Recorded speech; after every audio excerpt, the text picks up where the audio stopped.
Tonton video ini sampai selesai agar Anda tidak gagal paham.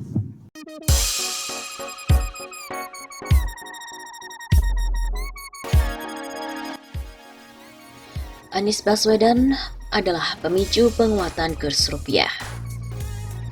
Gubernur Bank Indonesia, Peri Warjio, menyebutkan bahwa rupiah bergerak stabil dan menguat setelah Gubernur DKI Jakarta, Anies Baswedan mengumumkan tentang pembatasan sosial berskala besar atau PSBB. Pak Gubernur DKI, Pak Anies Baswedan mengumumkan terkait dengan PSBB. Hal ini berbagai kondisi saat ini membawa kepercayaan di pasar. Dan ini yang kemudian saya sampaikan bahwa rupiah bergerak cenderung stabil dan menguat. Ungkap Gubernur BI Peri Warjio dalam video conference pada hari Kamis 9 April sebagaimana dikutip dari CNN Indonesia. Pernyataan Gubernur BI ini tentu bukan ucapan kaleng-kaleng. Pernyataan ini niscaya didukung data empirik dari pasar uang atau money market sebagai otoritas moneter. Gubernur BI juga tentu selalu mendapatkan laporan rutin dari bawahannya yang menangani bidang treasury. Pejabat BI di bagian treasury inilah yang bertugas untuk memantau pergerakan mata uang dunia dan sesekali melakukan operasi pasar uang terbatas atau intervensi ke pasar. Dalam perdagangan di money market, pergerakan kurs mata uang selain ditentukan hukum ekonomi permintaan dan penawaran, juga dipengaruhi oleh sentimen baik dari dalam maupun dari luar negeri. Dalam kasus penguatan rupiah, sebagaimana diutarakan oleh Gubernur BI, maka stabilitas rupiah kali ini lebih disebabkan oleh faktor sentimen, yakni kebijakan penerapan PSBB yang ada di wilayah DKI Jakarta. Kebijakan tersebut telah membuat market confident. Para pelaku pasar memiliki persepsi bahwa kalau terjadi PSBB di DKI Jakarta, bisa diikuti daerah-daerah lainnya, maka akan memberikan sentimen positif lebih banyak ke pasar. Sebab, hal itu akan mengurangi dampak negatif terhadap sektor keuangan. Pada hari Kamis 9 April 2020 atau sehari sebelum diberlakukan PSBB di Jakarta, kurs tengah USD rupiah berada di posisi Rp16.241 per US dollar. Gubernur BI pun merasa percaya diri rupiah akan mengarah ke arah Rp15.000 per dolar Amerika Serikat pada akhir tahun 2020 nanti. Seperti kita ketahui bersama pada bulan Maret lalu, kurs rupiah bergerak volatile. Bahkan sempat bertengger di level Rp16.500 per dolar Amerika. Karenanya wajar jika waktu itu BI meningkatkan intervensi ke pasar untuk menstabilkan nilai tukar rupiah terhadap dolar Amerika. Bahkan BI telah menggelontorkan likuiditas hampir Rp300 triliun. Namun langkah BI ini dianggap seperti menggarami lautan karena tidak didukung oleh kebijakan fiskal yang tepat. Kebijakan fiskal ini merupakan domain pemerintah pusat, dalam hal ini adalah Kementerian Keuangan. Ada hal menarik jika kita mengamati respon pasar keuangan terhadap kebijakan pemerintah dalam mengatasi wabah COVID-19. Pelaku pasar langsung memberikan positif respon ketika Gubernur DKI Jakarta Anies Baswedan mengumumkan akan menerapkan kebijakan PSBB. Sebaliknya, ketika pemerintah pusat melalui Presiden Joko Widodo mengumumkan tentang stimulus ekonomi dalam bentuk peraturan pemerintah pengganti undang-undang atau Perpu terkait penanganan wabah COVID-19, pasar keuangan tidak memberikan respon yang luar biasa. Karena reaksinya pun biasa-biasa saja.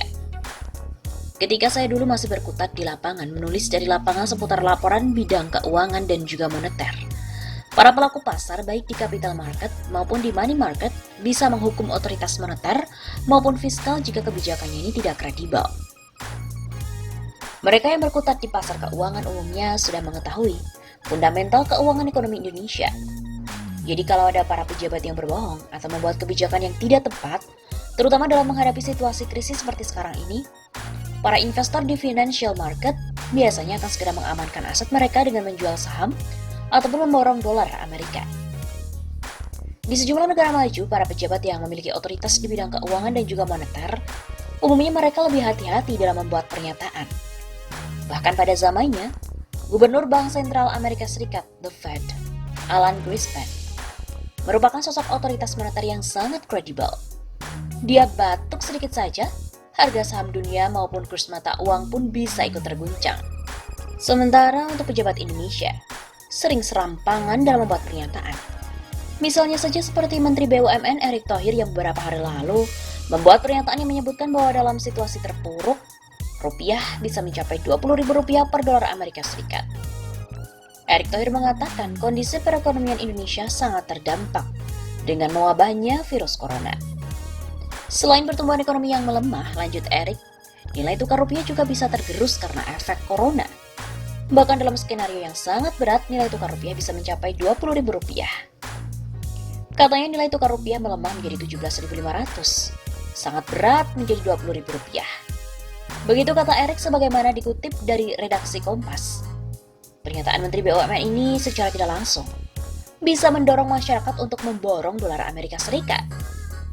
Sebagai seorang pejabat negara, Menteri BUMN Erick Thohir itu seharusnya bisa ikut meredakan keadaan dan mengurangi kecemasan masyarakat, terutama para pengusaha serta para investor, bukan malah menambah rasa khawatir di antara masyarakat.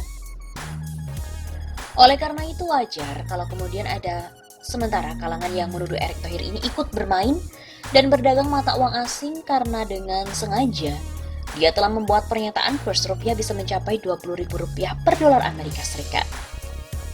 Tuduhan itu menjadi sangat relevan jika dikaitkan dengan latar belakang Menteri BUMN adalah seorang pengusaha. Alih-alih menyumbangkan sebagian kekayaannya untuk membantu penanganan wabah COVID-19 ataupun membantu masyarakat yang terdampak dari corona, Menteri BUMN Erick Thohir justru berusaha untuk mengail di air keruh. Ya begitulah kalau pengusaha menjadi penguasa. Semoga orang-orang yang hendak memanfaatkan derita masyarakat akibat wabah ini bisa dicegah melalui instrumen kebijakan pemerintah yang kredibel seperti kebijakan pemerintah daerah DKI Jakarta dalam penerapan PSBB.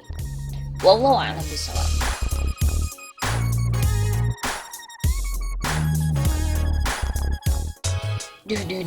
Rupiah keok mendekati Rp17.000. Lagi-lagi rupiah harus terus keok dihantam pandemi corona.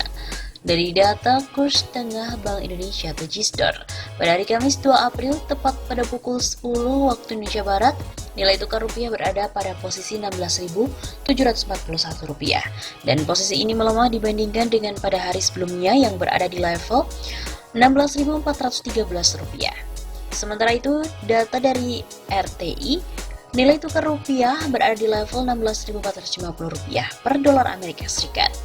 Sementara, mengutip dari Bloomberg, nilai tukar rupiah pada perdagangan pagi dibuka tertekan ke level Rp16.505 per dolar Amerika Serikat. Kepala Riset Monex Investindo Futures, Ariston Chandra, sebelumnya telah memprediksi pergerakan rupiah pada hari Kamis 2 April ini melemah terhadap dolar Amerika Serikat. Menurut pengamatannya, harga aset berisiko terlihat masih negatif terdampak dari pandemi. Apalagi kasus positif di Amerika Serikat sudah menyentuh angka 200.000 jiwa. Peningkatan juga terjadi di Italia, Inggris, dan termasuk Indonesia. Bila hal ini terus berlanjut, pasar mengkhawatirkan ekonomi bakal terus tertekan seperti data-data ekonomi yang baru saja dirilis. Selain itu, pasar masih nyaman untuk keluar dari aset berisiko karena peningkatan penyebaran wabah tersebut.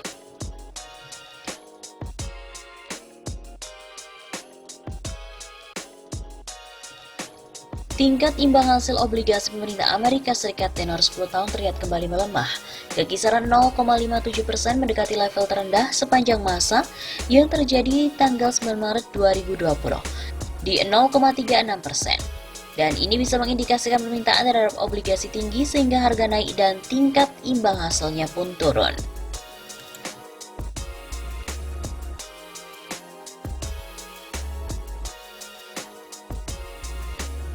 Nilai tukar rupiah terhadap dolar Amerika Serikat kembali tak berdaya. Dikutip dari Bloomberg, nilai rupiah pada perdagangan pagi, Kamis 2 April berada di level Rp16.505 per dolar Amerika Serikat. Sementara berdasarkan kurs tengah Bank Indonesia atau JISDOR, Kamis 2 April, nilai tukar rupiah berada di level Rp16.700.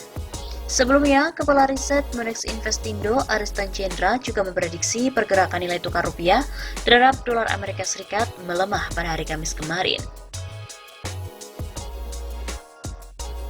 Menurut analisisnya, di tengah pandemi corona, harga aset berisiko terlihat masih terus negatif.